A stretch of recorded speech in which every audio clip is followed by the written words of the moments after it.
Hello အားလုံးပဲမင်္ဂလာပါဗျ Global Bike Shop မှာပြန်လည်ကြိုဆိုပါတယ်ဗျဒီခေါက်ကျွန်တော်တို့3648ဘုံ900ဝါ free လုံးမေးနေတဲ့ဆရာတွေအတွက်လုံးဝနော်ဆိုင်ငယ်ပရိကြီးနဲ့လုံးဝ share motor အစ်စ်လေးတွေရောက်ပြီနော် motor အစ်စ်မှ3ကျင်တဲ့ဆရာတို့နော် free လုံးဆိုလို့ရှိရင် quality ကောင်းပြီးတော့အစ်စ်မှ3ကျင်တဲ့ဆရာတို့အတွက်နော် share လေးတွေရောက်ပြီကြီးကွိုင်းအစ်စ်ဖြစ်မယ်လုံးဝ quality ရလုံးဝ share နော်ဒီ motor တွေသုံးမှုတဲ့သူတွေသိပါတယ်နော်ကျွန်တော်ကိုယ်ရတဲ့တွေသုံးခဲ့တယ်ကျွန်တော်ဘိန်းနဲ့ဆင်မင်းနဲ့သုံးပေးရပါ36ဘူး48ဘူး900ဝါပေါ့နော်မတားလည်း2025ဒိတ်နဲ့လာမယ်နော်လုံးဝ PC quality ရတော့လုံးဝ share တွေနဲ့နော်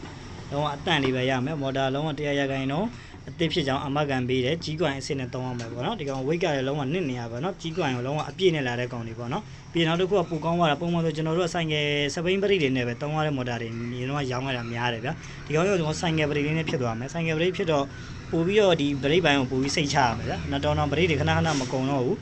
ဒီကောင်မျိုးပရိတွေတီးတဲ့အလွတ်လည်းဝယ်လို့ရတယ်ပေါ့နော်အပူပစ္စည်းရောဒီကောင်တွေကအကုန်ပေါ်တယ်အဖုံကွားဝါလည်းဖုံးဝယ်လို့ရတယ်မော်တာဘောတွေလည်းဘောတွေပဲနာဝိုင်းနဲ့ဘောတွေပဲလဲလို့ရအဆက်စရီပေါ်တဲ့ပစ္စည်းလေးတွေပေါ့နော်ဒီကောင်လေးတွေမှာပါတဲ့ပစ္စည်းတွေအကုန်လုံးကလည်း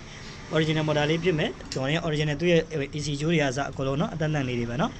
တော့ဒီကောင်လေးဆိုလို့ရှိရင်ကျွန်တော် Global Bike Shop မှာဝယ်ယူရရှိပြီးအလုံးကြီးအများကြီးတော့မပါဘူးပစ္စည်းကြီးတော်တော်နည်းတယ်လက်ဦးလေးဆရာတွေအရင်ဆုံးဦးစားပေးမယ်နယ်သမားတွေဆိုလို့ရှိရင်လည်းကားကိတ်တင်ပေးတယ်ပေါ့နော်ရန်ကုန်မြို့တွင်းကတော့အရင်ကချေပူပေးပါတယ်ဗျအားလုံးကျေးဇူးတင်ပါတယ်